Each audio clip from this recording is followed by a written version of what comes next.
bien sûr, soyez les bienvenus, madame, monsieur, sur les antennes d'Equinox Télévision avec 10-12.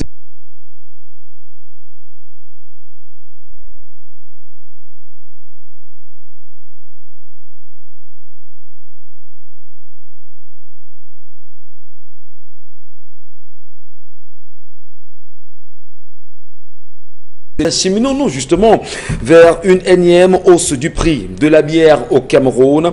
Et d'ailleurs, selon des organismes bien connus aujourd'hui, mais surtout des associations qui militent en faveur des consommateurs, ils disent justement que dans l'avant-projet de loi de finances pour 2021, on penserait bien évidemment dans cet avant-projet à l'augmentation du prix de la bière et une augmentation des taux de précompte sur achat des bières produites localement.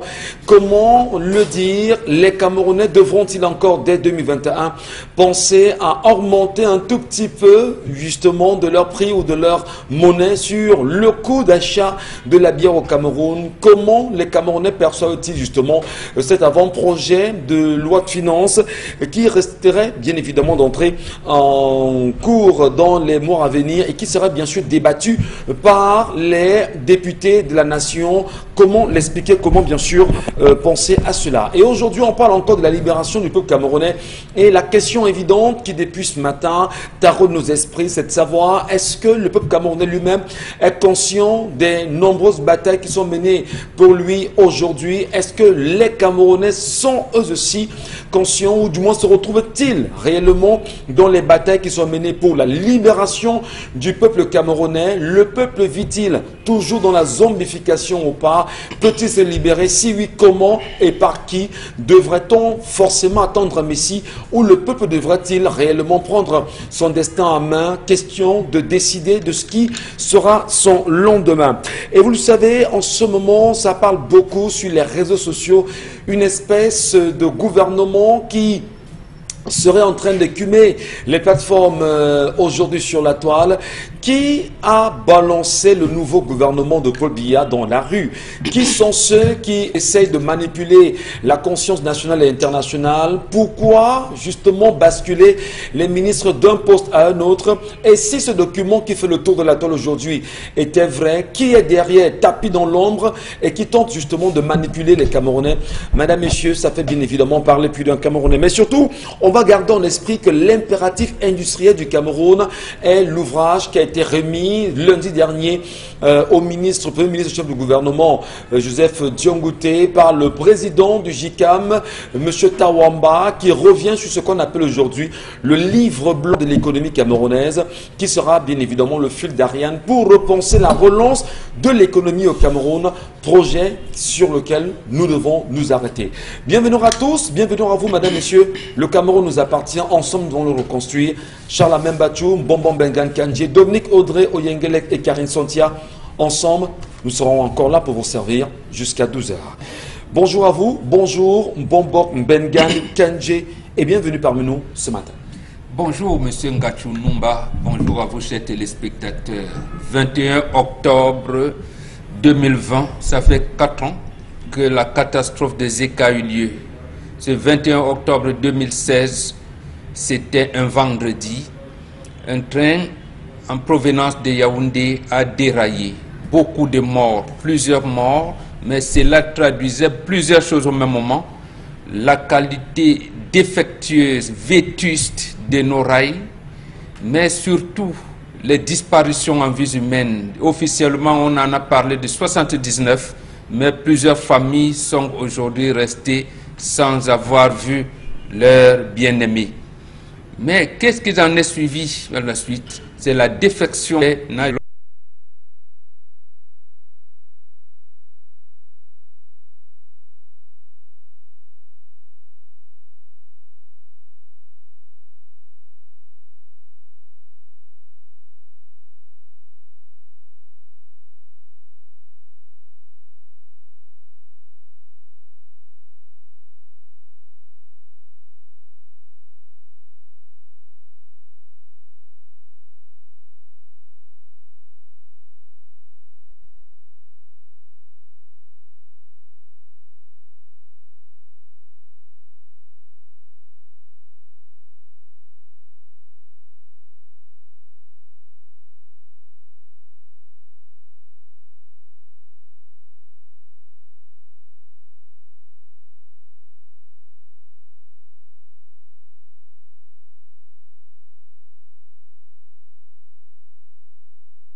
Lorsqu'on tourne le dos à Dieu, ce qui reste, et nous, c'est une société dans l'abîme. Nous y sommes aujourd'hui. Le Cameroun pousse inéluctablement vers l'abîme. Vous parlez des successeurs de Dieu. Justement, si le peuple camerounais veut se relever, il faudrait qu'il s'arme de fort pour exiger des dirigeants camerounais le respect dû aux morts. C'est un premier combat également, bon Benga. Ça fait partie de l'ensemble des combats menés et qu'il faudrait mener. Et la question bien sûr est posée, libération du peuple camerounais. Le peuple comprend-il justement les combats qui sont menés autour de lui? Charles Amem Bachou, bonjour. Bonjour Monsieur Michel Ngachou, bonjour à tous les téléspectateurs. Les députés sont très loin des réalités que vous présentez, Monsieur Michel Ngachou. Ils sont très loin, ils s'occupent d'autre chose. La preuve, vous avez vu la gestion de la taxe, c'est encore ce peuple qui s'est levé pour revendiquer. Ils sont très loin de l'éducation, les records, avec la somme de 40 000 francs CFA, 40 000 francs CFA, comme étant les frais d'APEE. 40 000 francs, qui est 6 fois plus cher, Monsieur Michel Ngachou, permettez-moi d'exagérer, que la pension même des différents enfants. Alors calculez, si vous êtes à 40 000 francs et que l'inscription à 7 500, ça fait combien? Qui s'occupe justement des frais d'APE au lycée de Japoma? Nous sommes à Douala. On parle de 40 000 francs, comme Charles Memba, tu le dis également ce matin. Il n'y a pas que là-bas. On fera bien évidemment avec tout, madame, monsieur, le tour de quelques lycées d'enseignement secondaire connus aujourd'hui avec les taux exorbitants, mais surtout faramineux de l'APEE. Qu'est-ce qui se passe véritablement dans ces établissements scolaires ce matin? Karine Santia, bonjour à vous. Bonjour Michel, bonjour aux téléspectateurs. Il faut rappeler que les parents d'élèves sont au parquet de Ndokoti avec cette affaire. De frais d'APE? Oui, de frais d'APE au lycée de Japoma. Oui. Et tous les parents qui avaient déjà payé les frais d'APE, on leur a demandé d'aller récupérer tout cet argent. Qui va rembourser? Le principal va rembourser.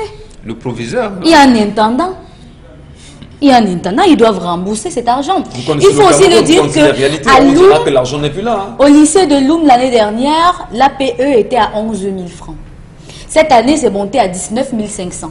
Et les parents ont décidé, eux aussi, d'aller s'asseoir devant la sous-préfecture de Loum pour réclamer la réduction de ces frais d'APE. Ils ont décidé que le 28 prochain, ils vont s'asseoir pour réclamer la réduction de ces frais d'APE. Je pense que des actions comme ça, un peu individuelles, pourront pousser notamment les autorités à reconsidérer cette affaire.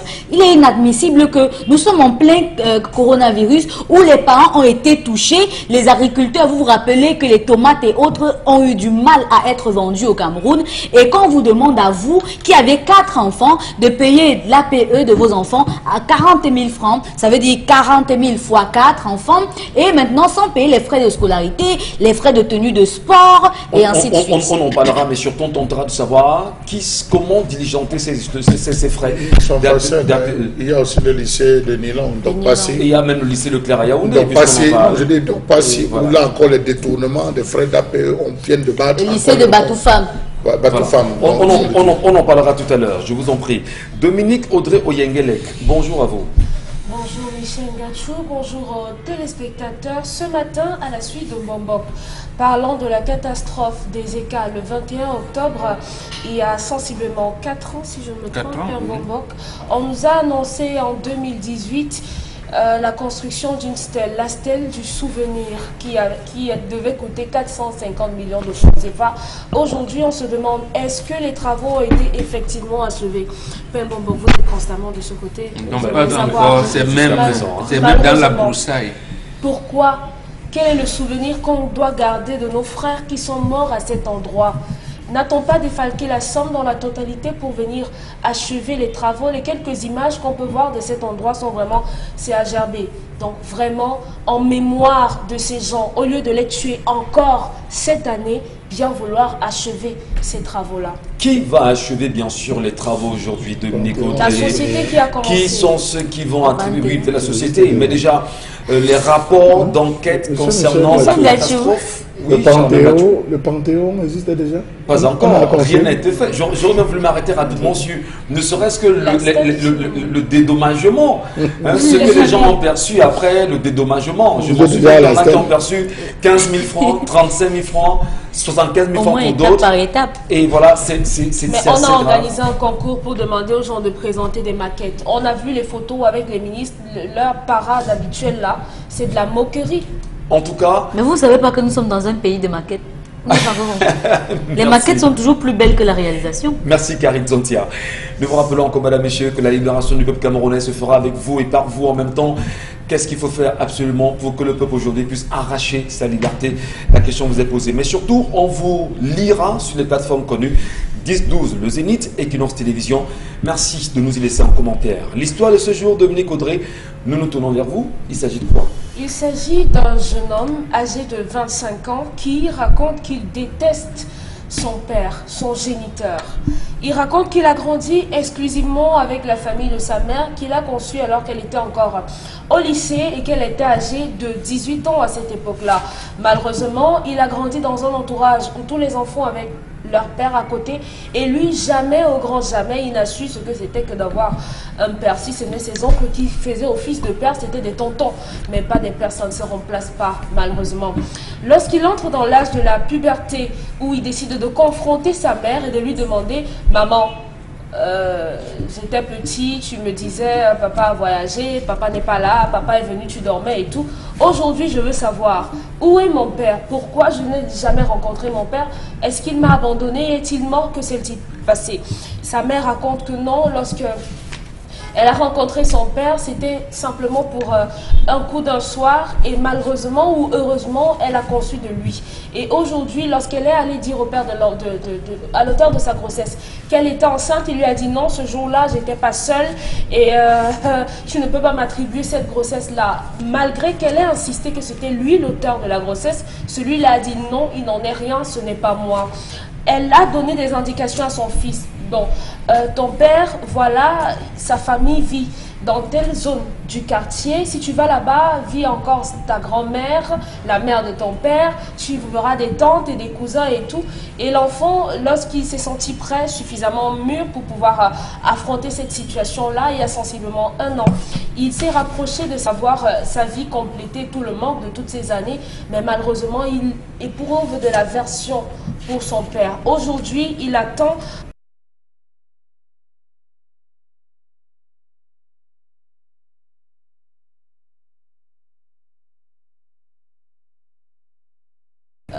surmonter ça, cette haine qu'il pense avoir pour son père.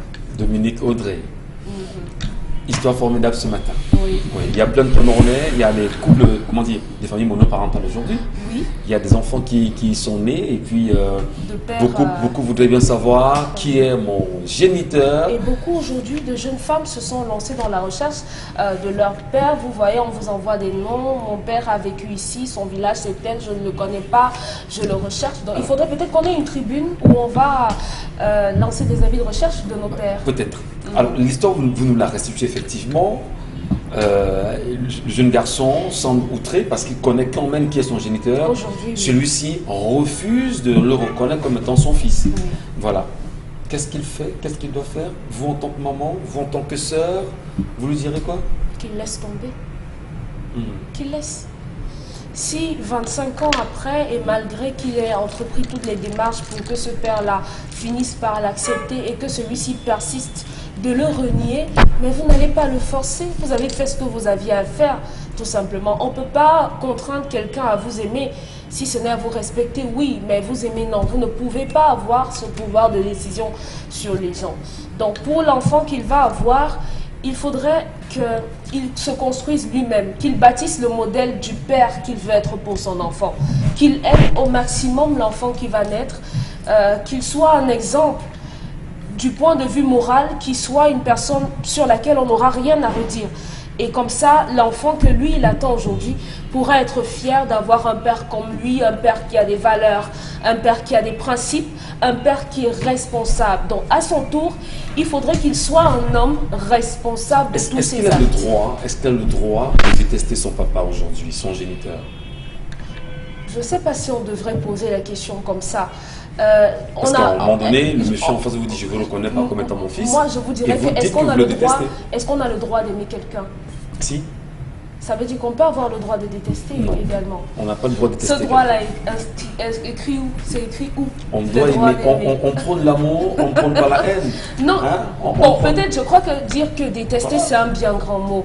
Détester, c'est un bien grand mot, mais il n'éprouve rien pour cet homme.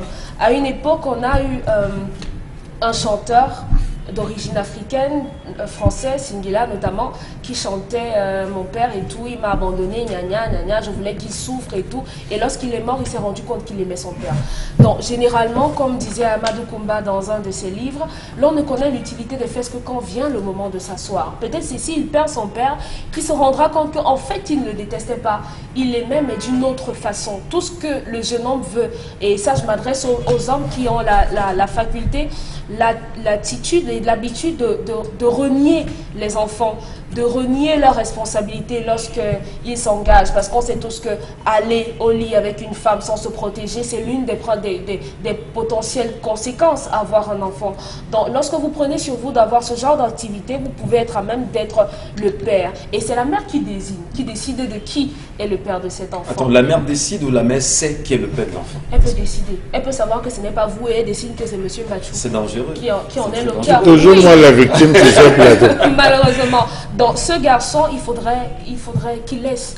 Vous ne pouvez pas forcer votre père, à moins que vous vouliez aller faire un test ADN pour lui prouver. Et lorsque vous l'aurez fait, il vous présentera ses excuses. Donc, ça ne servira pas trop à grand chose parce qu'il vous aimera seulement sur la base d'un papier. On peut également on dit plein de choses quand même sur la mère aujourd'hui. Qu'est-ce qui s'est passé réellement? Sur les hommes qui abandonnent les femmes enceintes. Effectivement. Qui renient, commencez par là. Comment expliquer? Je suis totalement d'accord avec vous, hein, parce qu'on n'accepte pas que l'on abandonne les enfants une fois avant enceinté la fille ou pas. Mais maintenant, il faut quand même se questionner. Karine Sontia, comment on devrait déjà apprécier d'abord l'attitude de la maman, hein? Si le papa lui a dit à un moment donné, si c'était le coup d'un soir, mais apparemment je n'étais pas seul, n'a-t-il pas le droit de douter? Ils doutent tous, même quand vous êtes mariés. Même quand vous êtes seul, ils doutent. Vous vous reconnaissez là? Non, c'est ça. Sa réponse cinglante. C'est violent ça. D'accord, on vous écoute Karine. Ils doutent tous, même quand vous êtes mariés. Hein. Ils doutent tous. Je ne sais pas pourquoi ils doutent, mais je pense quand même que ça dépend aussi des personnes qu'on a en face de nous. Vous pouvez être vraiment sorti pour un soir et après ça décroche sur une grossesse. Vous pouvez même être seulement des amis et puis vous avez décidé ce jour-là de vous mettre bien et puis ça décroche sur une grossesse. Maintenant, sachant que vous êtes déjà en relation avec quelqu'un, il peut douter du fait que c'est certainement pas lui le père.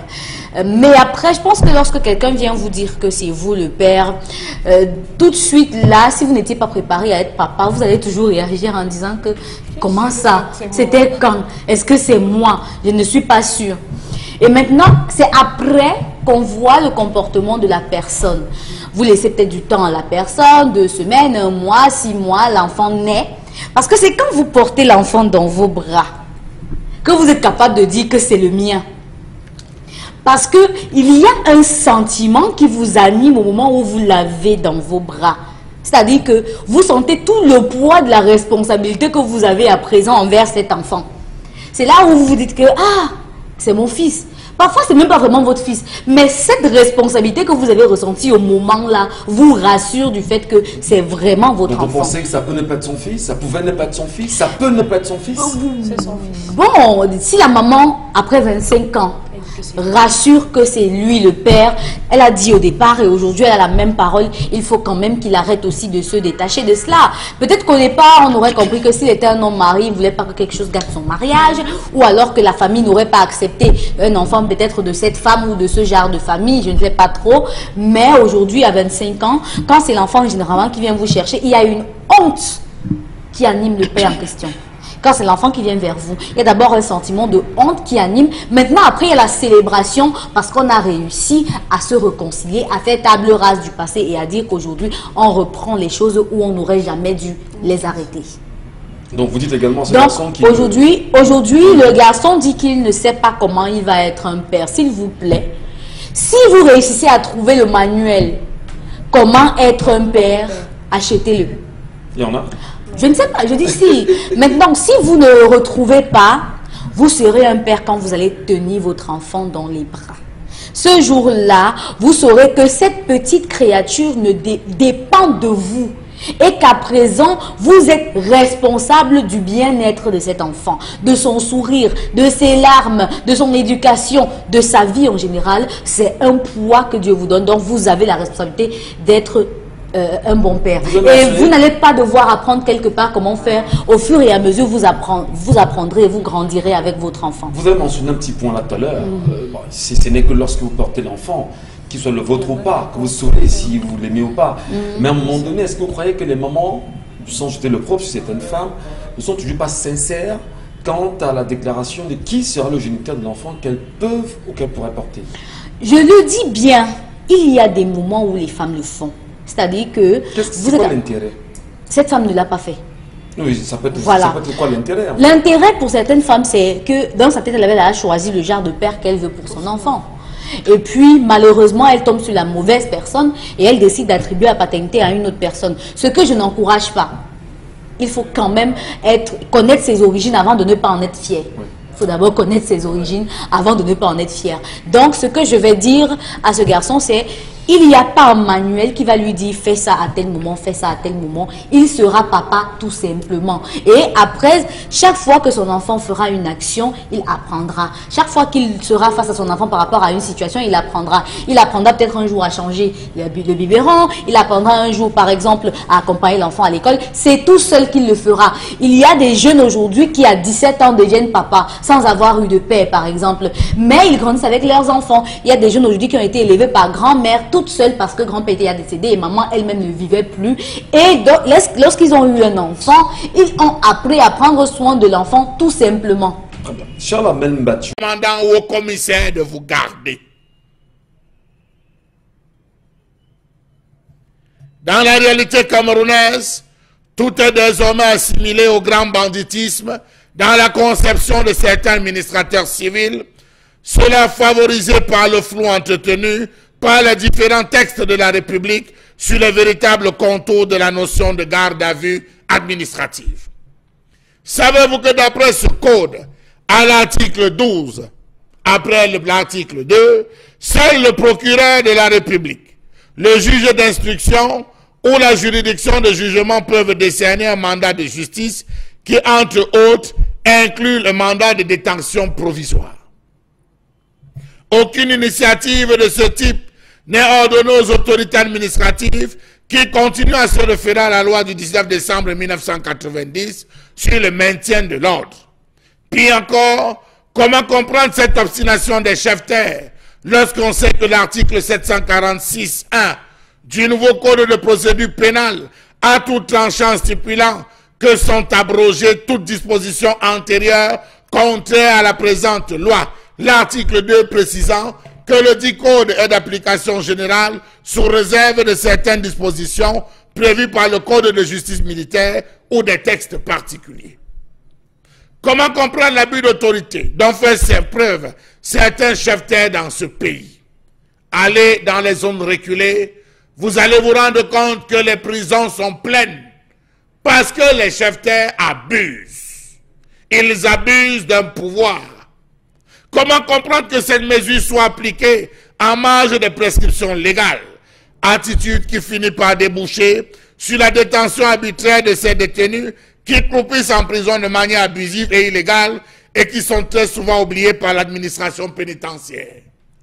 Certains chefs-terre, par colère, par vengeance ou par mépris, se sont retrouvés à jeter certaines personnes dans des pénitenciers. Quelques semaines après, ils sont affectés, ils s'en vont sans se soucier du cas qu'ils ont laissé. Méchanceté quand il nous tient. Savez-vous que le nombre de prisonniers administratifs bat les records dans certaines régions du Cameroun? Monsieur le ministre de la Justice, savez-vous qu'il n'existe pas une main courante enregistrant les prisonniers du Ngomna? Mieux, toutes les gardes à vue administratives ne sont pas répertoriées. Posez la question aux avocats, ils vous le diront. On pourrait approximativement les estimer à 6 ou à 10% de la population carcérale dans certaines zones. Quel est le rôle trouble que jouent certains procureurs de la République dans cette affaire de garde à vue administrative? Descendent-ils encore faire le tour pour évaluer la situation dans les prisons? Comment comprendre que les détenus administratifs sont gardés dans les cellules au nom du grand banditisme et de l'ordre public, alors qu'il n'y a rien à voir avec et le motif et l'action qui a été posée en avant? Comment comprendre que les autorités administratives, sous le prétexte du maintien de l'ordre, se laissent encore aller à des abus par une application orientée des dispositions légales en ordonnant des gardes à vue et des détentions administratives dans ce pays? Monsieur le ministre de la Justice, vivement libérez ces jeunes qui sont incarcérés de manière administrative, pour parler trivialement, parce qu'un sous-préfet, parce qu'un préfet, parce qu'un gouverneur serait entré en colère, en bisbille gombotique, bisbille des réclamations à la recherche du pouvoir. On est prêt à tout. Le dernier en date, cela s'est passé dans le Ndé, le dernier en date, où un jeune a bousculé un sous-préfet. Un sous-préfet. A-t-il eu mal? Le jeune s'est excusé, mais hélas, il a bousculé dans la foulée, parce que la cérémonie venait à peine de finir. Le sous-préfet allant sans aucune escorte et dans la foule, le jeune courait, il a bousculé et on a ordonné immédiatement, malgré les supplications, sa garde à vue administrative. Bravo. Bravo. Colère exprimée de Charles Amel Battu ce matin. Et nous saluons en passant tous les Camerounais qui nous regardent dans quelque localité que ce soit et qui très souvent regardent les sous-préfets, les préfets et même les gouverneurs d'un œil assez différent. Peut-être parlons bien évidemment de la garde à vue qui est très souvent imposée par ces autorités administratives. Charles Amel Battu est revenu ce matin poser une question évidente. La détention administrative, quelle est sa durée? Quels sont les chefs d'accusation qui peuvent conduire justement à une détention administrative? Mais surtout, quelles sont les infractions qui peuvent l'entourer? Qui sont ceux qui aujourd'hui se retrouvent dans les prisons camerounaises, que ce soit Yaoundé, Konengi, que ce soit Douala, pour parler bien sûr de Nebel, s'y retrouvent parce que le sous-préfet ou le préfet, voire le gouverneur, aurait décidé arbitrairement de les y mettre et parfois même les oublier là-bas. On en parle ce matin. Appréciation justement, c'est que l'ai faite Karine Santi avec vous ce matin. Vous y croyez? C'est un phénomène qui est ambiant et qui est réel aussi. Oui, c'est un phénomène qui est réel et depuis 2015 quand même on observe qu'il y a une grande augmentation du non-respect des libertés individuelles. Il y a des citoyens qui, juste parce qu'ils ont été interpellés par un policier, juste parce qu'ils n'avaient pas de carte d'identité sur eux, sont toujours en prison. Parfois vous êtes déféré directement à Nouvelle justement pour ça. Souvent vos familles pensent que vous avez disparu ou bien vous êtes allé à l'étranger par la route ou alors vous êtes mort et abandonné alors que vous êtes à la prison de Nouvelle. Petite précision, là on parle bien évidemment de la détention administrative, c'est-à-dire que c'est le préfet, le sous-préfet qui décide Justement, il y a des personnes comme ça qui ont été arrêtées justement sous ordre de sous-préfet et qui ont disparu. Les familles parfois ne savent même pas qu'elles sont en prison. L'une des causes de la surpopulation au milieu carcéral, c'est notamment cette détention administrative. Parce que parfois lorsque un individu est arrêté et directement déféré ou arrêté par la police judiciaire ou la gendarmerie et qu'il doit être jugé dans les plus brefs délais, il ne l'est pas. Parfois, il reste dans une cellule pendant plus d'une semaine alors que cela n'est renouvelable que 3 fois. Vous voyez, il reste dans une cellule plus d'une semaine et après, il n'est pas jugé et directement, il est déféré à la prison. Il y a des Camerounais qui vous diront que depuis qu'ils sont là, ils n'ont jamais été jugés alors que c'est un sous-préfet qui avait décidé. Cette procédure notamment concourt à ce que les Camerounais aujourd'hui trouvent qu'avec 700 personnes qui devraient être à la prison, par exemple à la prison de Nouvelle, ils sont aujourd'hui à plus de 4000. La plupart d'entre eux sont sous le coup ou de la détention administrative. Alors qu'à la base, elle ne pouvait exister que dans le cadre du grand banditisme ou de l'ordre public. Et maintenant, puisqu'il y a des questions politiques et autres, on se cache derrière l'ordre public pour arrêter les gens et les enfermer directement. Parfois, ils sont abandonnés. Et lorsqu'on affecte, par exemple, le sous-préfet ou le préfet qui a ordonné l'arrestation, on oublie la personne qui a été arrêtée. Et c'est une question qui est forte quand même aujourd'hui. Lorsqu'on parle de détention administrative ou encore de garde à vue administrative, cher Lamine Bachou, vous avez très bien fait justement de le préciser, soit détention administrative, soit garde à vue administrative. Pour comprendre les définitions, hein, de façon triviale. On l'a très bien compris. Alors, Dominique Audrey, lorsque le sous-préfet ou le préfet voit le gouverneur décide personnellement d'arrêter des gens, les mettre en prison, et que l'on sait que dans la loi, enfin légalement, il peut le faire dans le cadre du grand banditisme, vous y gardez pendant 15 jours renouvelables, en réalité, c'est dire qu'il y a un abus quand même pour beaucoup aujourd'hui. Il y a effectivement pas un seul abus, des abus. Parce que lorsque vous parcourez le code de procédure pénale, on va aller un peu plus loin, je vais un peu sortir, avec par exemple l'utilisation des armes à feu lors de ce qu'on pourra appeler, ce qu'ils appellent généralement le trouble à l'ordre public. Oui. Ils n'ont pas le droit de tirer. On n'a même pas le droit de tirer en l'air. Oui. On n'a même pas le droit de froisser un manifestant tant qu'il ne vous a pas touché. On tombe là au niveau des marches de juin 2019 pour vous suivre. Hein. Vous savez qu'il y a des manifestations, des manifestants du MRC qui avaient été arrêtés, dit-on, pour détention administrative. Pendant combien de temps ont-ils été retenus pour cette détention-là? Moi, le problème aujourd'hui, le problème réel, c'est que les Camerounais, dans leur grand ensemble, nous avec, on n'a pas une maîtrise parfaite des juridictions. On n'a pas de connaissances juridiques. Voilà, c'est ce que je voulais dire. On n'a pas une connaissance parfaite des textes juridiques parce que lorsqu'on vous détient, lorsqu'on vous estimez, par exemple, que votre détention administrative est abusive, le président du tribunal de grande instance, vous pouvez lui adresser une correspondance et lui, il est à même d'annuler cette J'ai envie de vous dire, je n'accuse pas la République et ceux qui y travaillent. Oui. On est tous conscients des collisions qui existent entre les commissaires de police et comment on dit ça, les magistrats aujourd'hui. On est tous conscients justement de ces réalités. Je ne dis pas que tous les magistrats sont comme cela, mais vous croyez véritablement que ce que vous demandez, le Cameroun dans lequel nous vivons, c'est possible? On peut le faire au Cameroun? J'ai un problème. Parce que même déjà, quand vous êtes détenu, vous demandez à avoir un avocat. Déjà, on vous interdit d'avoir un avocat. Et quand vous demandez justement, quand vous appuyez sur les textes, on vous dit, vous nous apprenez à faire tout le travail. Comment vous dites ça? Vous pensez à quoi? Le problème avec cette question, Michel, c'est pas contre vous. C'est que lorsqu'on pose cette question, c'est comme pour dire, comme c'est comme ça, qu'est-ce qu'on peut faire? Il y a toujours quelque chose à faire. Je dis toujours qu'on a toujours le choix. Oui. On a toujours le choix. Si on accepte et on se dit, si on le fait, ils vont nous dire que, ou bien ils vont faire ça, on ne fait rien, et ben c'est comme engraisser un porc. Il va continuer de prendre du poids, ils vont continuer à asseoir cette autorité sur les détenus.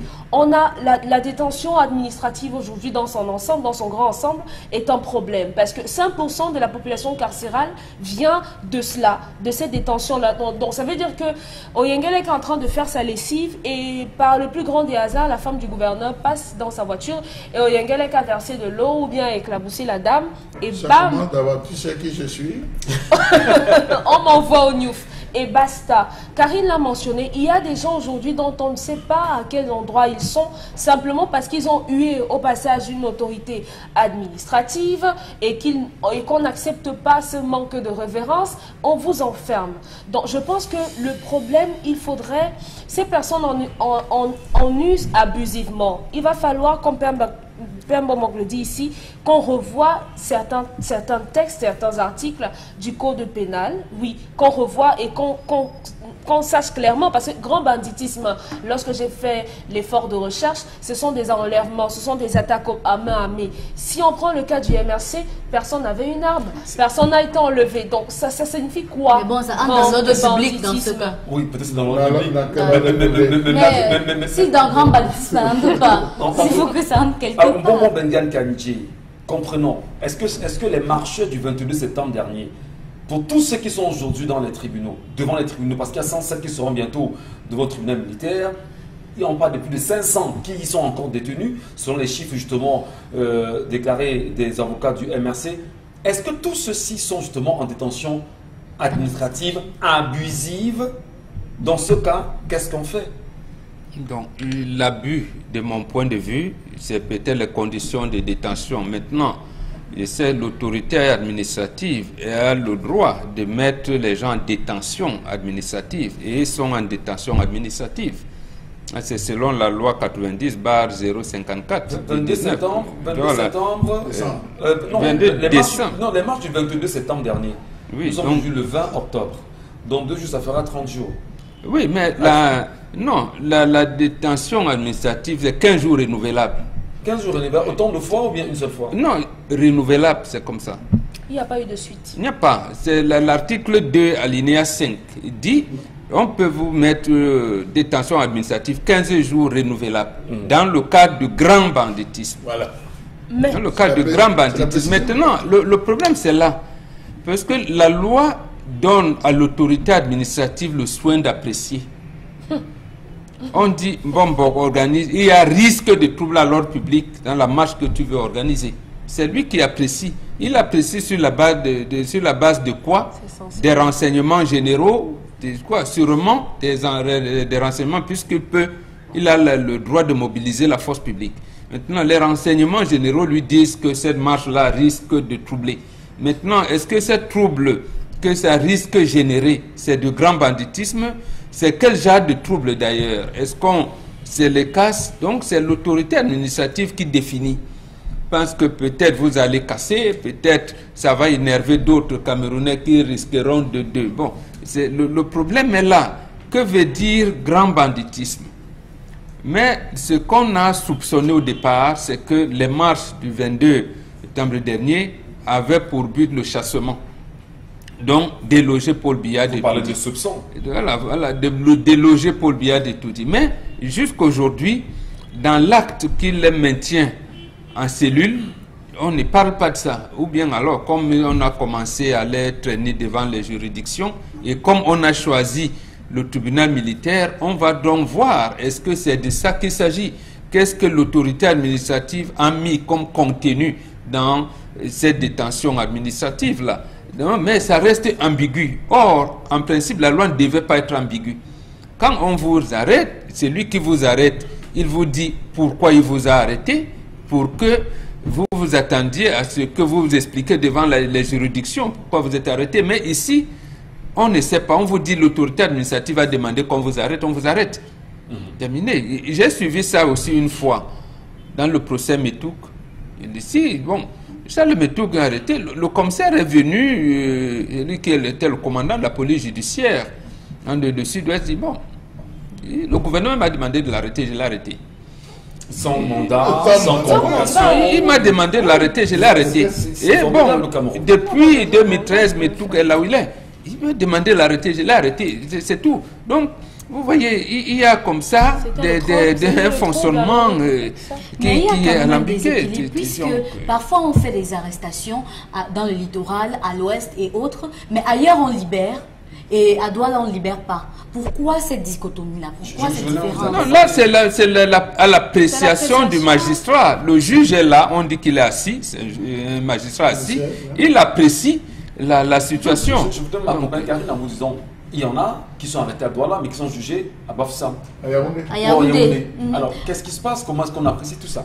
En tout cas, on le sait, madame, monsieur, le temps de sortir ce sujet. Nous rappelons que Human Rights Watch, aujourd'hui, a fait d'ailleurs une demande voulant que le régime de Yaoundé libère tous les manifestants du 22 septembre dernier, demandant justement de quitter autour du domicile de Maurice Kamto et surtout en interpellant la communauté internationale à punir ceux qui maintiennent les Camerounais dans cette formule qui est inacceptable aujourd'hui, mais surtout qui tend à ne pas respecter les principes de la démocratie. Encore, restez les nôtres sur les antennes Equinox Télévision et bienvenue avec 10-12 au Zénith 6 et le Mont-Si. Vous prenez l'écoute et le regard en ce moment.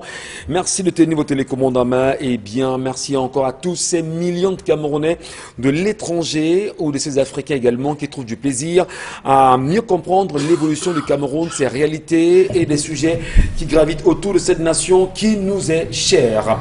Peut-être le temps de rebondir dans le sujet de la colère. Nous allons, madame, monsieur, nous poser encore des questions sereines autour de l'affaire qui défraie la chronique depuis quelques jours dans le Sérail et même au niveau national. Qu'est-ce qui se passe véritablement à l'hôpital central de Yaoundé? Où en est-on avec le couple Aroga Betchem? Selon des indiscrétions, une plainte serait bien évidemment adressée à ce couple aujourd'hui qui dit avoir perdu un enfant sur les jumeaux qu'il tenait, qui finalement aurait volé l'enfant ou pas. Pourquoi maintenant une plainte qui semble être une plainte qui contre-attaque? Finalement, que va dire et quelle attitude doit avoir le couple Aroga Betchem? Que disent en même temps les associations de femmes aujourd'hui ou encore le peuple camerounais, madame, messieurs? Une question essentielle dans laquelle il va falloir être très prudent, mais surtout la scruter véritablement. On va également dire qu'en ce moment, il vient d'être convoqué à la police judiciaire à la porte 115, la porte 22, justement, ce 22 à la porte 115. Il s'agit bien sûr là de Roméo Dika qui est attendu pour être entendu. Finalement, va-t-il le dire exactement là-bas? Quelle est la procédure qu'il a entamée pour pouvoir voler les urnes, comme lui-même l'avait très bien dit, et donner de la victoire au RDPC dans certaines localités? Est-ce qu'on l'entendra véritablement? Pourquoi maintenant le convoquer alors que les déclarations datent des jours? Madame, monsieur, le Cameroun nous appartient et comme on aime à le dire, ensemble, on doit le construire. Allons comprendre justement, je suis la même avec vous, cet article justement 746 alinéa 1, bien évidemment, du nouveau code de procédure pénale, pour mieux saisir l'attitude aujourd'hui des administrateurs civils, qui pour la plupart sont des sous-préfets, des préfets, des gouverneurs, etc., et qui abusivement, on va dire, rentrent dans ce qu'ils appellent la détention administrative. Que doit-on faire pour les amener non seulement à rabaisser leur caquet et amener le peuple à prendre conscience de ce qu'il y a lieu de faire en face d'une initiative comme ça? Portez plainte, monsieur Michel Ngachou. Portez plainte. Traînez par devant les tribunaux. Traînez les préfets, sous-préfets, gouverneurs par devant les tribunaux.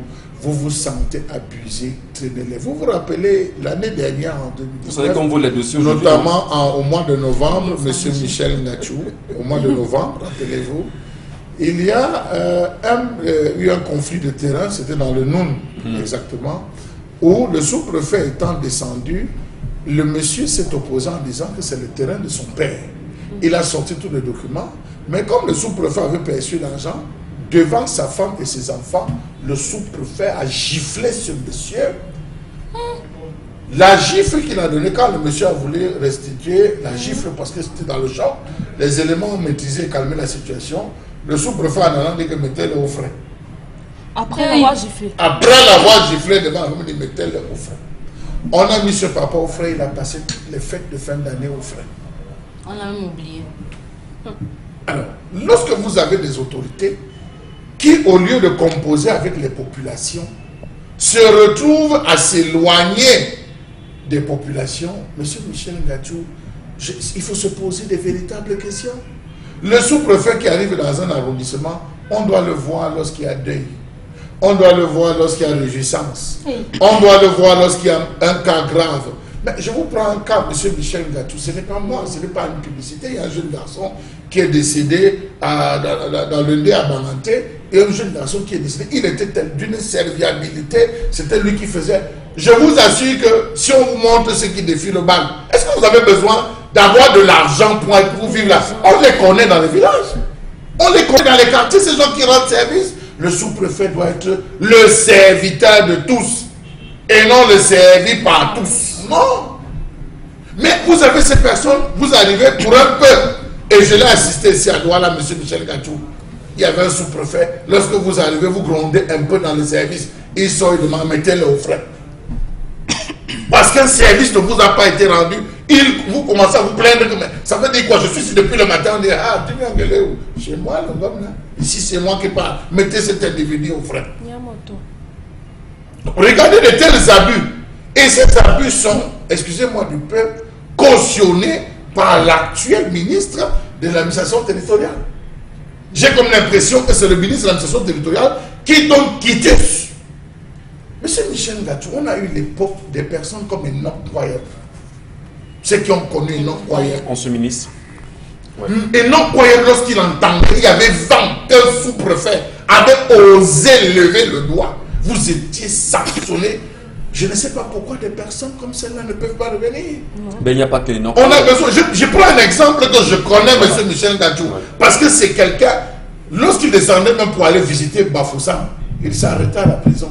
Il saluait le régisseur, il dit fais-moi voir les dossiers complets. Parfois, il l'organisait lui-même pour suivre. C'est ce qu'on appelle l'administration, suivre la territoriale, M. Michel Ngachou. Ce que nous sommes en train de vivre, des sous-préfets qui viennent parler les mains dans les poches devant des populations. Le sous-préfet qui va vous dire vous valez même quoi? C'est de l'abus. Et des abus, vous vous rappelez, M. Michel Ngachou, une image qui avait circulé sur les réseaux sociaux. Permettez-moi de te dire, parce que moi, on va aborder le fond. Vous voyez un sous-préfet qui entre, parce qu'il est entré dans une boîte de nuit. On libère la piste. J'ai dit un sous-préfet parce qu'il est entré. Et ça, il faut que le ministre attende à dire le sache. Parce que le sous-préfet entre dans le seul snack bar du village. On dégage la piste. Il y a 4 gros bras qui serrent la piste de danse. Le sous-préfet, là, il danse seul avec sa compagne. Lorsqu'il est fatigué, il va s'asseoir, on ouvre la piste. Voilà le moboutisme. Voilà ce qu'on vit, M. Michel Ngachou. Tentez de vouloir gueuler un peu, vous êtes mis au frais. Donc voilà un peu des petits dieux, des petits roitelets qu'on a essayé de créer. On a créé ces roitelets qui aujourd'hui décident de vous. Et vous l'avez suivi, la dernière image.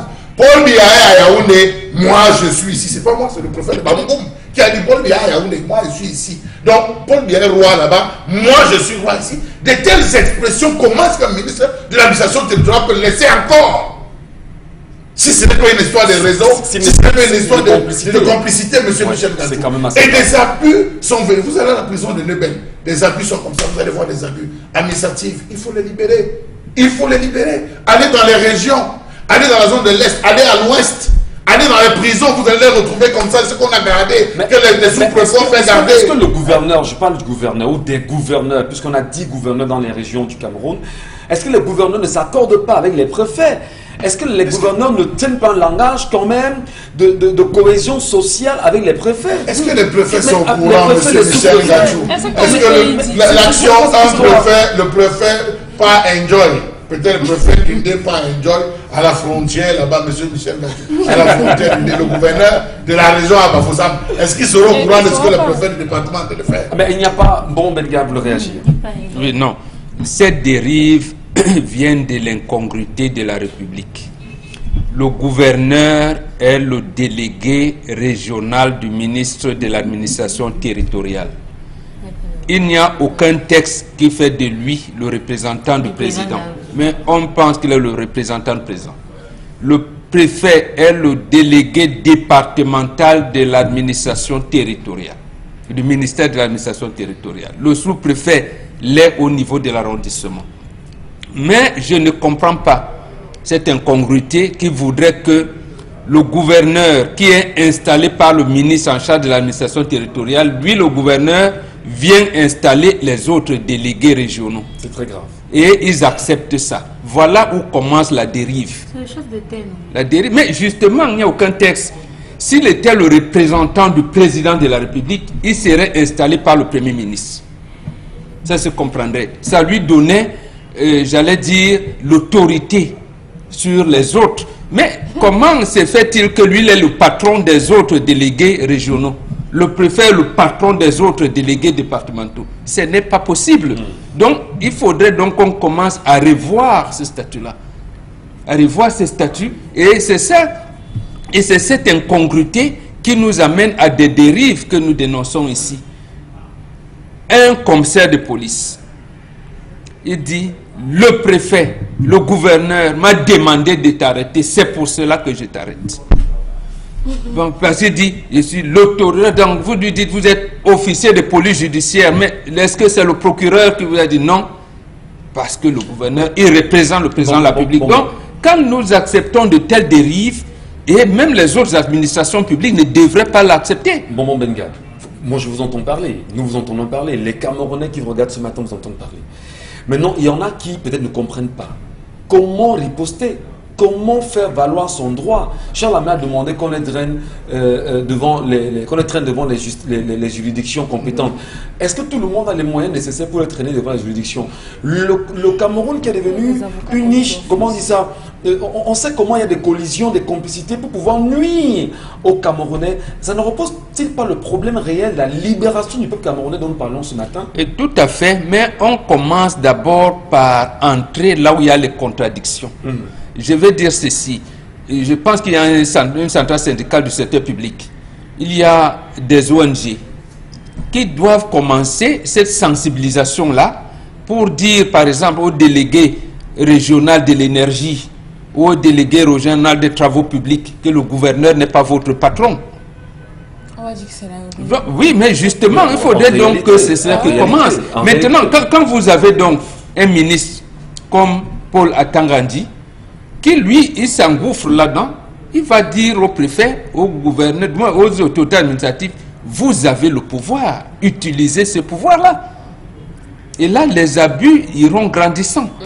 Iront grandissant. Non, il faudrait que les éclairer, comme vous commencez à le dire, en disant que le gouverneur ne m'installe pas. Si le gouverneur a été installé par son ministre, moi c'est mon ministre qui viendra m'installer. La chef Irène Evina de Campo, vous avez entendu, lorsqu'elle a dit justement au sous-préfet, vous n'êtes pas mon supérieur hiérarchique, vous êtes mon collaborateur. Peut-être faudrait-il maintenant que les populations commencent à dire... Non, il faudrait qu'il y ait un début. C'est-à-dire que les ONG, les autres associations, c'est eux qui portent, qui commencent d'abord à porter. Parce qu'en fait, lorsqu'on dit qu'il faut dénoncer tout ce qui est contraire aux intérêts des populations, c'est porté par un groupe.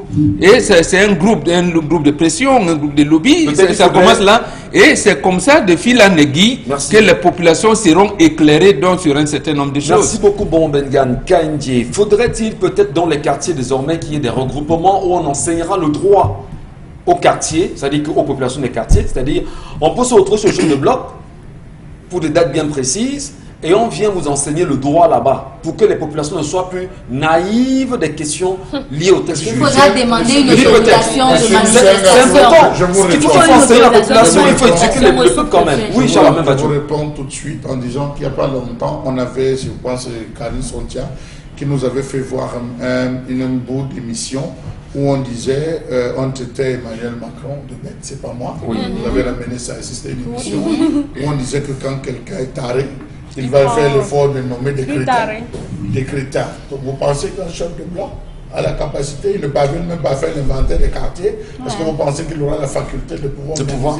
Mais qu'est-ce qu'on fait pour éduquer les populations? Monsieur Michel Gachou, c'est comme si vous demandez à ceux qui pointent sur les grumes, vous demandez à ceux qui pointent sur les grumes, quand les grumes sortent, ils pointent, de pouvoir faire des rapports. On s'arrange à prendre des gens qui sont dons, des gens qui ne peuvent pas lever la tête. C'est pas pour rien. Ils s'arrangent à mettre toujours des personnes qu'ils vont devoir contrôler. C'est dans toutes les administrations, c'est comme ça que ça se passe. Celui qu'on ne peut pas contrôler, on le marginalise. C'est ça. Voilà comment fonctionne le Cameroun aujourd'hui. Et le peuple paye le prix aujourd'hui. Mais attendez, vous avez eu le cas d'Alice Maguedio qui a rassemblé ici en Bopi les commerçants pour dire, mais venez, on s'assure, je vous montre comment on calculer pour payer les impôts, les taxes, qu'est-ce que nous avons. On dit que pas ici. Tu veux faire réfléchir qui?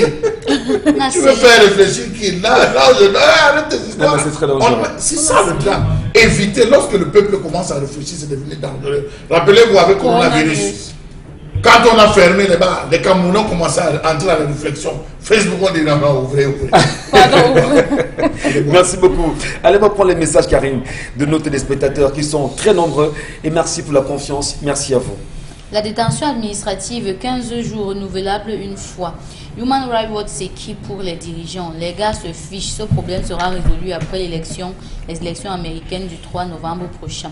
Concernant l'histoire du jour, le sang ne trompe pas. Lorsqu'une femme te dit que tu es le père de l'enfant, tu le ressens si c'est ton enfant ou pas. Jérôme Détat. Un autre message. Il y a comme une ressemblance, non? un autre Oui, ça c'est message. après la naissance, mais malheureusement aujourd'hui, de plus en plus, les hommes pris par l'irresponsabilité, je dirais même.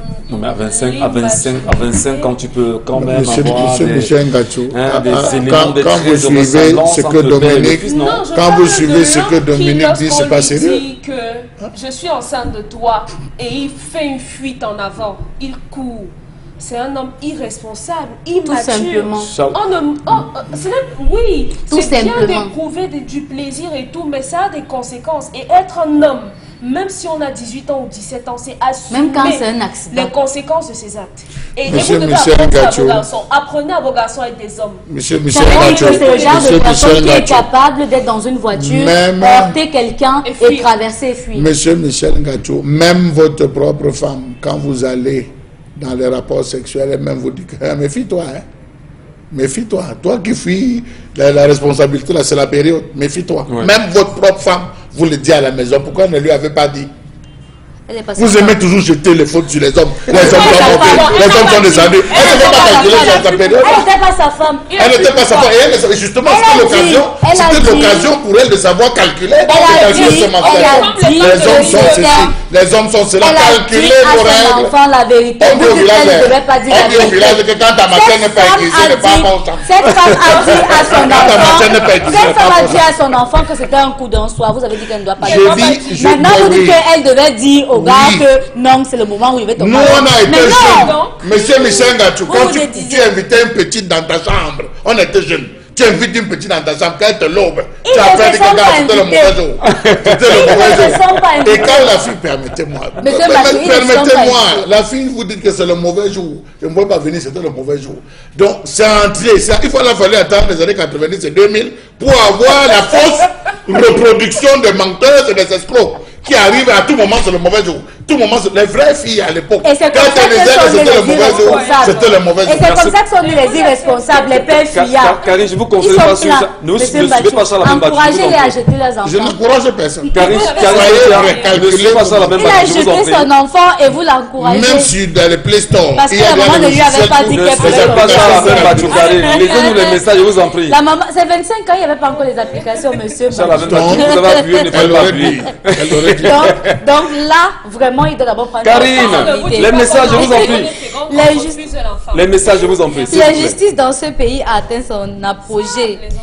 Depuis Laurent Esso, le policier vole la moto et on te met en cellule. Quand vous réclamez, il y a un cas poignard qui s'est passé à Yaoundé sur la toile actuellement. Vous connaissez le cas de ce jeune homme dont le policier a volé la moto et qui a été notamment incarcéré jusqu'aujourd'hui. Karine, avant qu'on en vienne, je voulais Oui. saluer le caméraman qui nous montrait justement. C'est un des anonymes. Non, le caméraman nous fait savoir Moi, que dans je mon n'ai téléphone. rien vu, je n'ai rien vu. Non, vous voyez.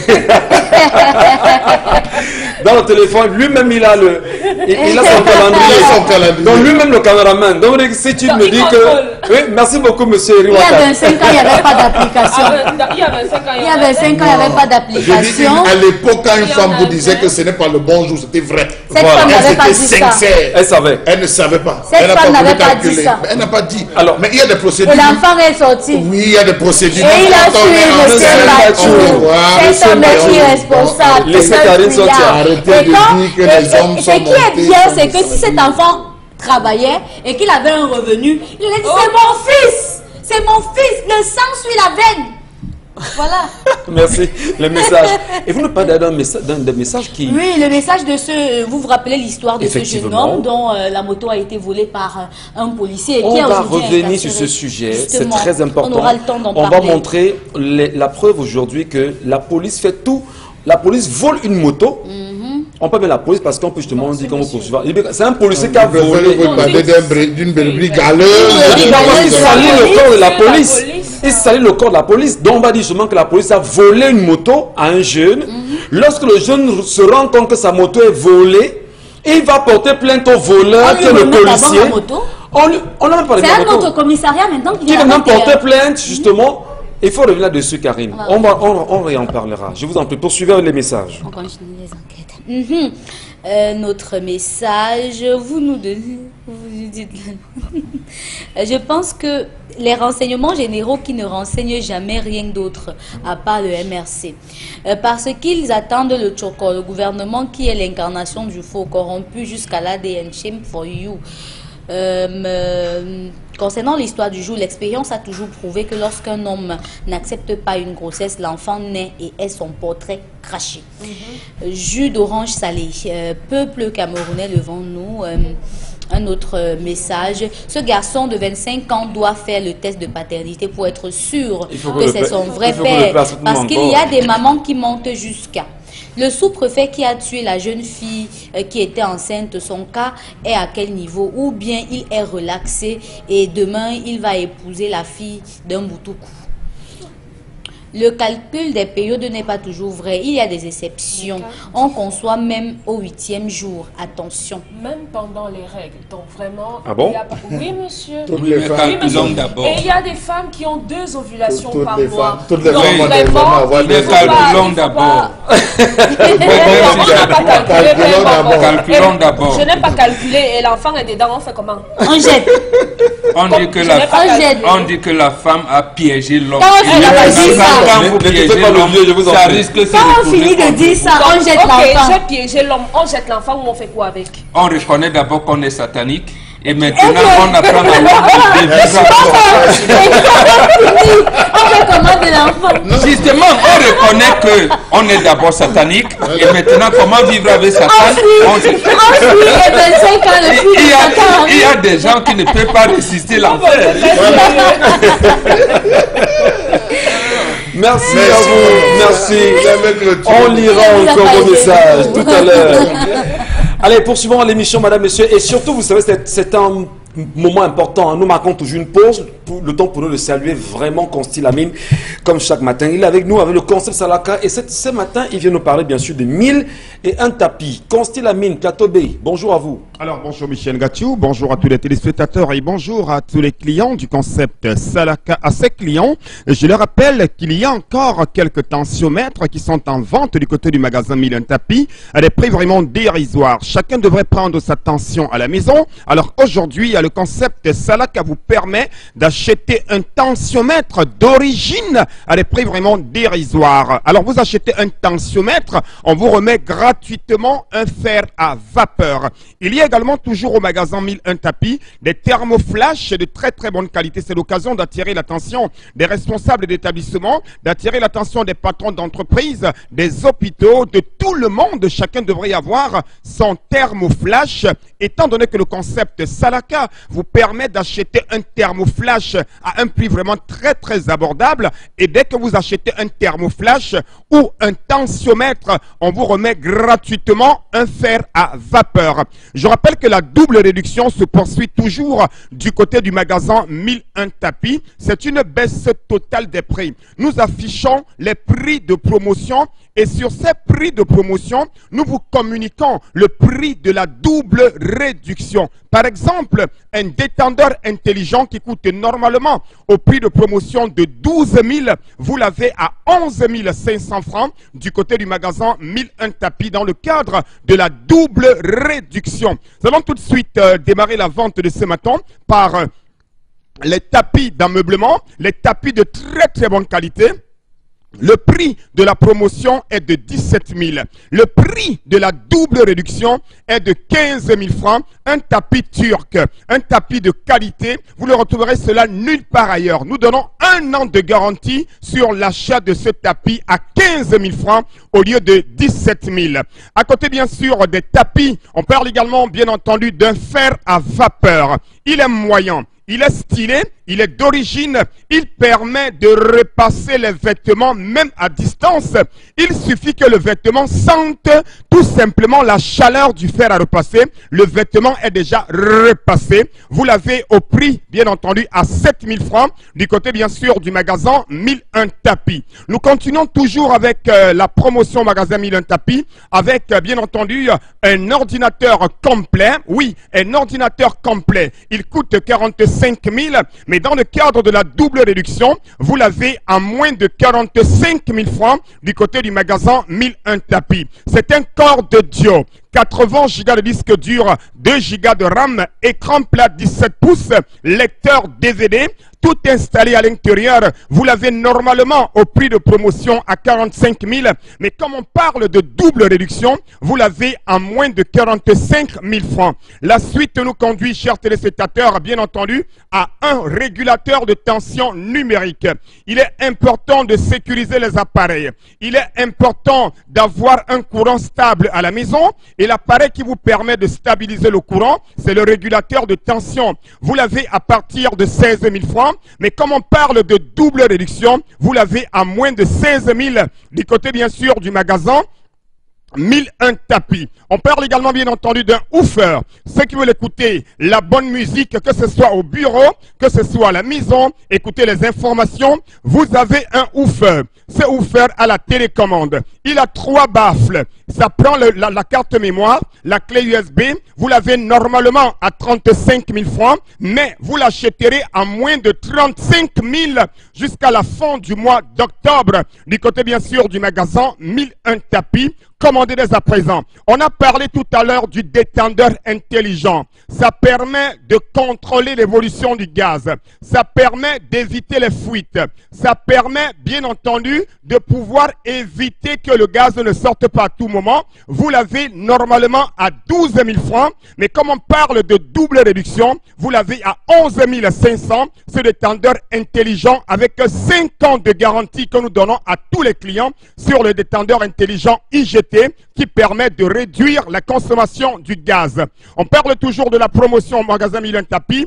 Un laptop Core i5. Je m'arrête un tout petit peu. Les étudiants, les élèves, faites les cours à distance, faites les cours en ligne avec le laptop Core i5. Il a 250 Go de disque dur, 4 Go de RAM, il a le Wi-Fi, la webcam, le Bluetooth et bien entendu à moins de 135 000 francs, vous avez un laptop Core i5 avec 3 mois de garantie au magasin 1001 tapis. Le grand robot mixeur déballe. Que ce soit pour les condiments secs, que ce soit pour les condiments frais, ce robot mixeur déballe le bol à eau à 6 lames, le bol à sec à 4 lames, vous l'avez à moins de 24 000 francs au magasin 1001 tapis. Je rappelle que tous les prix que nous affichons à l'écran sont les prix qui vont encore baisser une fois qu'on est au magasin 1001 tapis. On parle également bien entendu toujours d'un grand fer à vapeur à moins de 12 000, pour dire tout simplement, ne portez plus, virgule, les vêtements froissés, virgule, parce que le concept Salaka vend les grands fers à vapeur à moins de 12 000 francs, point final. La suite nous conduit directement, chers téléspectateurs, à une imprimante neuve. Elle est neuve, elle est de marque HP, elle scanne, elle photocopie, elle imprime, vous l'avez à moins de 35 000 francs, du côté bien sûr du magasin 1001 tapis. On parle également toujours des clés USB, vous les avez à 9 000 francs au lieu de 9 500 francs au magasin 1001 tapis en face du palais d'ICA. Des rallonges à moins de 6 000, les rallonges 6 sorties, vous les avez à moins de 6 000 francs du côté du magasin 1001 tapis. Un laptop Core de Dio à moins de 80 000. Les bouloirs à des prix vraiment dérisoires.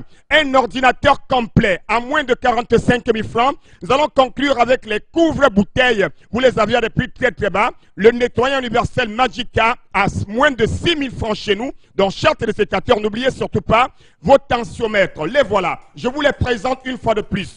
Les thermoflash et bien entendu tout ce qu'il y a dans cette émission est en vente au magasin 1001 tapis à Douala au Cameroun. Merci Commandez beaucoup. et achetez la qualité. Merci beaucoup Consti Lamine, merci à vous et merci également à ceux et celles qui trouvent de l'intérêt à faire ces achats avec le concept Salaka. Et avant bien sûr, madame, messieurs, de donner la parole à Consti Lamine ce matin, nous revenons sur ce sujet qui énerve et qui touche bien évidemment la police camerounaise aujourd'hui.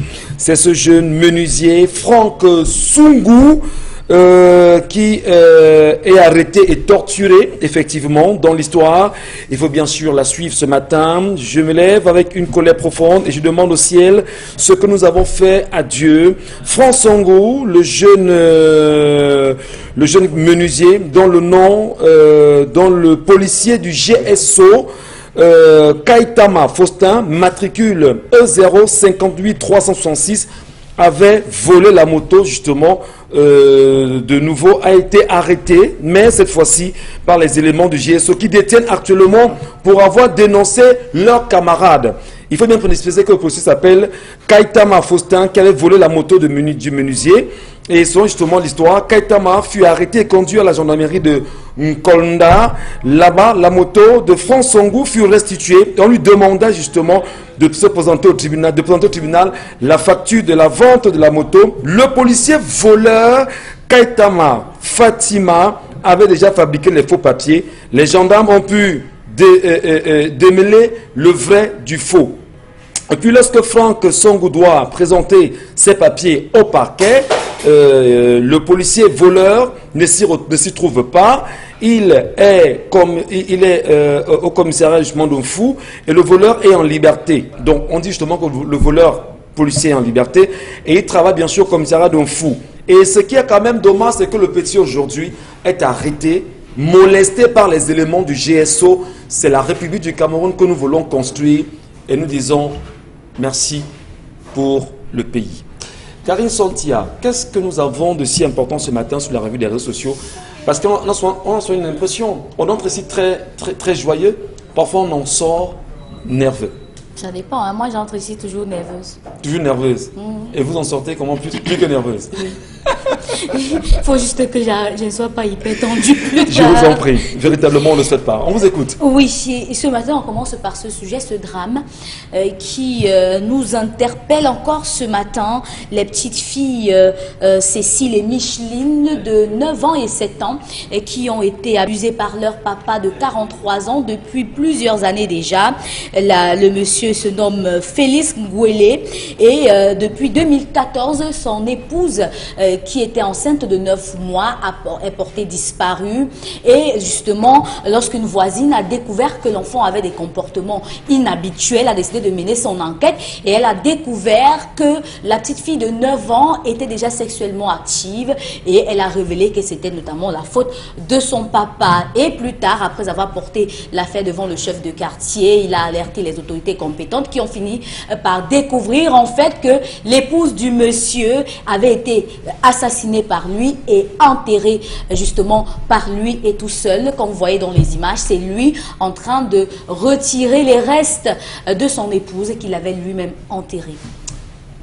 Image insoutenable quand même, parce que depuis hier soir, nous sommes au courant de ce fait et on a bien envie de comprendre ce qui peut bien se passer dans les têtes des papas aujourd'hui, des êtres humains. Qu'est-ce qui peut expliquer qu'un homme tue sa femme, l'enterre, déclare qu'elle est perdue? Ça nous renvoie très souvent, et viole ses filles, mais ça nous renvoie un peu à toutes ces images qui nous viennent de l'autre côté.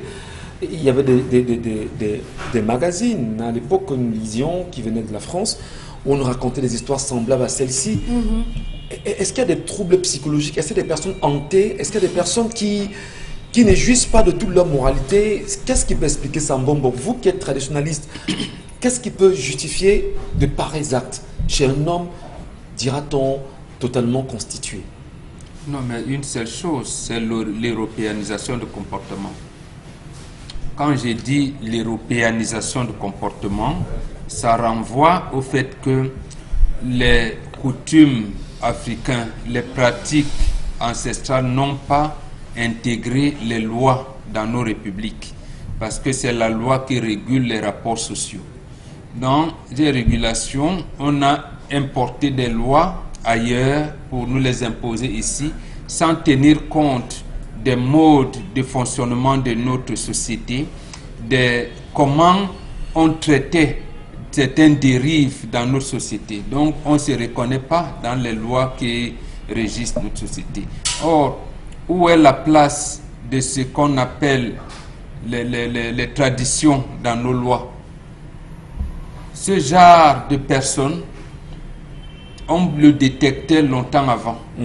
On le détectait longtemps avant, à partir de la naissance. Lorsque vous avez un caractère violent, on vous traitait comme tel. Et ils étaient, à un moment donné, mis en quarantaine, un certain nombre de choses. Il y a tellement de répression, de formes de répression qu'ils pourraient subir, précisément parce qu'un acte d'assassinat va affecter votre progéniture jusqu'à au moins la 4e génération. C'est très grave. Donc, voilà, vous apportez la malchance. Il y a des cas de maladie que vous allez avoir, que vous allez adresser dans tout le long de votre famille. Dominique Audrey, vous appréciez ces images d'une façon particulière ce matin? Oui, malheureusement. Comme toujours, je voudrais qu'on émette tout de même des réserves. Qu'on soit occidental ou qu'on soit africain, chacun, lorsqu'il naît, a un type de personnalité bien établi. Il y a des personnes qui sont douces, des personnes qui sont sanglantes, des personnes qui sont sanguines, pardon, pas sanglantes et tout, dont le caractère diffère d'un individu à l'autre, quel que soit le continent. Maintenant, moi, je ne suis pas sûre que c'est parce qu'on soit africain et qu'on ait peut-être eu accès aux revues dont vous étiez en train de parler, qui viennent d'ailleurs, qu'on va, ça justifie qu'on tue son enfant. Combien de personnes n'ont pas eu accès à ces revues? Combien de personnes n'ont pas accès à ces revues et pratiquent tout de même ce genre de choses? Non, ce n'est pas un problème de revue, c'est un problème de pratique.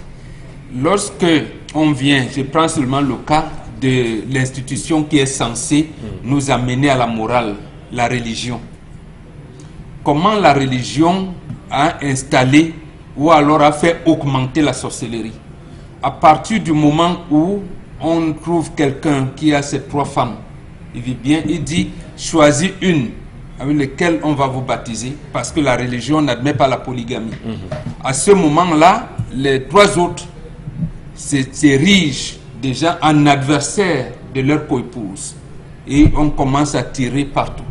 Et justement, ce papa qui est converti, qui est baptisé, ne va plus accepter l'autorité de la régulation sociale et sociétale qui était en plus.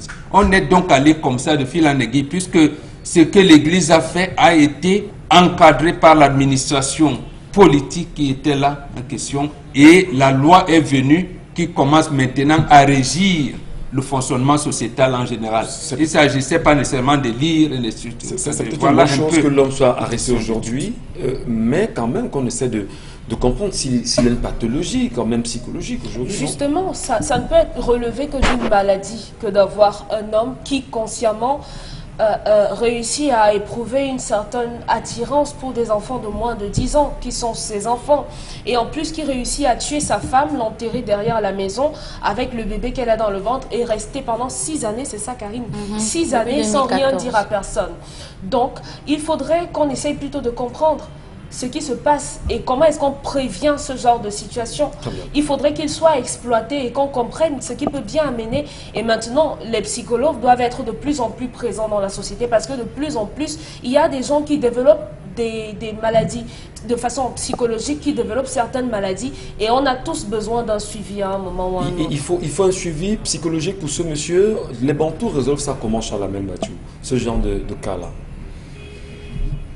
On les castrait. On castrait les hommes.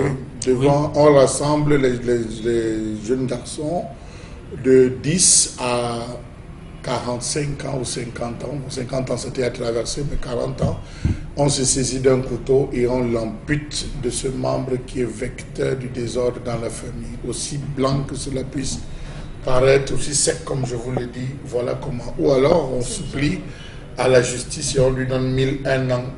1001 années de prison, M. Michel Ngathio. C'est injuste. Où ça, chez les Bantous? Non, ça c'est chez les Occidentaux. Les gens lui donnent 1001 ans.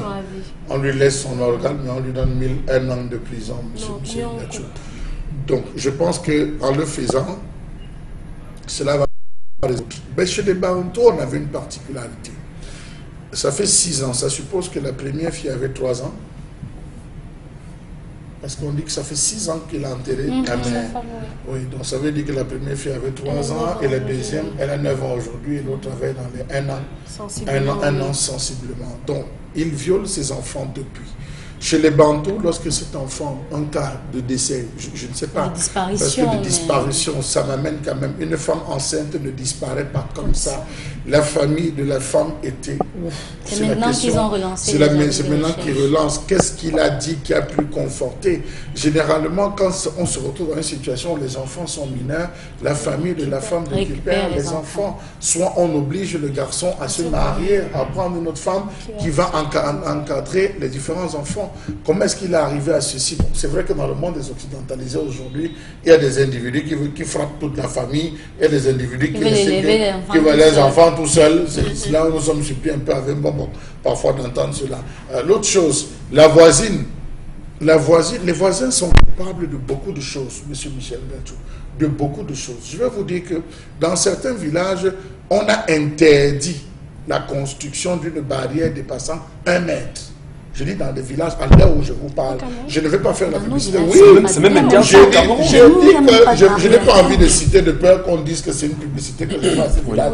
Les barrières, c'est interdit d'élever à plus d'1 mètre. C'est le chef du village qui veille. C'est interdit d'élever à plus d'1 mètre la barrière.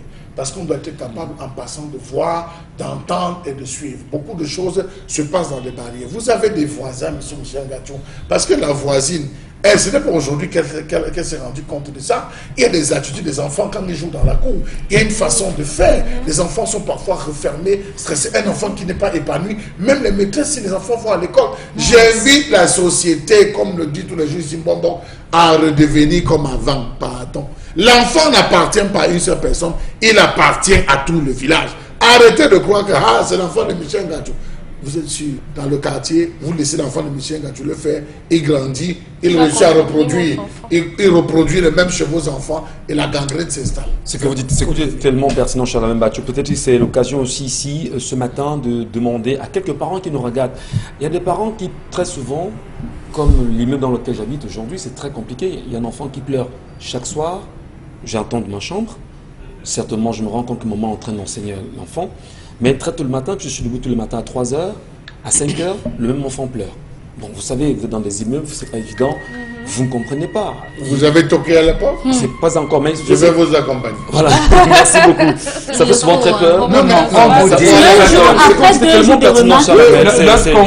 C'est très pertinent. Lorsqu'on parle du comportement européanisé qui nous a amenés dans la dérive, ça veut dire quoi? Pourquoi le père de la fille ne parle pas quand la fille va en mariage? Parce que l'enfant, c'est l'enfant du peuple. La maison, c'est la maison du peuple. La femme également. Ça ne veut pas dire que tout le monde va monter sur votre femme. Mais justement, ça veut dire que l'homme qui a cette femme-là n'a pas de, comment je vais dire, d'autorité suprême de décider de n'importe quoi. Je vous ai dit qu'il y a eu des situations dans notre Afrique où lorsque la femme avait des maladies sexuellement transmissibles plusieurs fois, on lui interdisait d'entretenir des rapports intimes avec son propre mari. Précisément parce qu'il est interdit de gâter son ventre.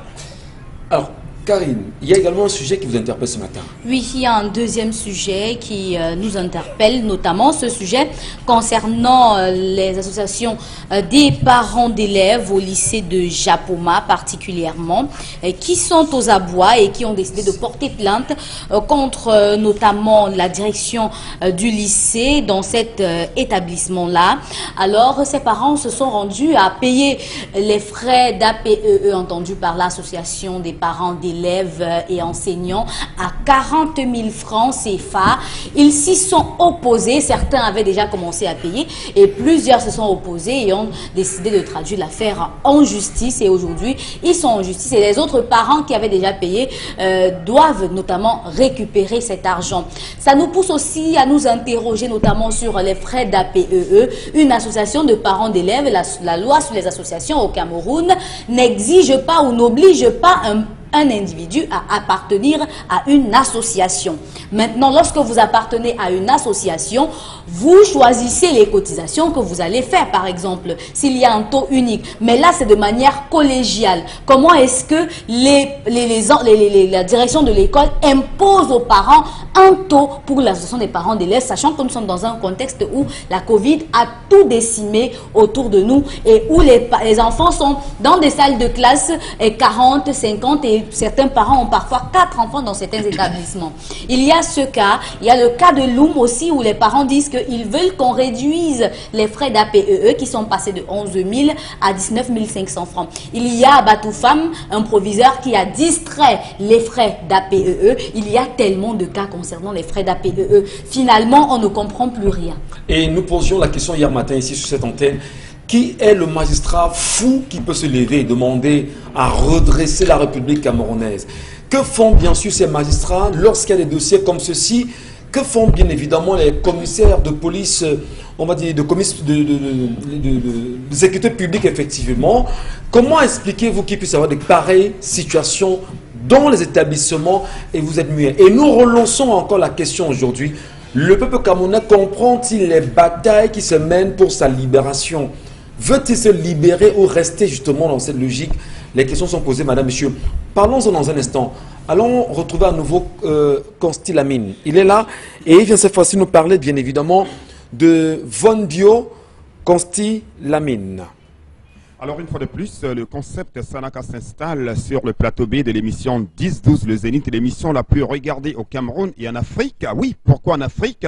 Parce que du côté du Gabon, du côté de la Côte d'Ivoire, du côté du Sénégal, chez moi au Sénégal, à Dakar, plus précisément, ils sont tous connectés en ce moment. Ils attendent les merveilles du concept Salaka. Alors ce mercredi matin, je viens avec une très très bonne nouvelle à l'endroit de tous les consommateurs et les futurs consommateurs du Von Bio. Vous êtes à la maison, vous êtes dans un bureau, augmentez le volume de la télévision, installez-vous confortablement. Ah ben oui, hein, arrangez là, vous êtes assis. Installez-vous confortablement parce que vous serez content. Vous allez sourire tout à l'heure, chers téléspectateurs.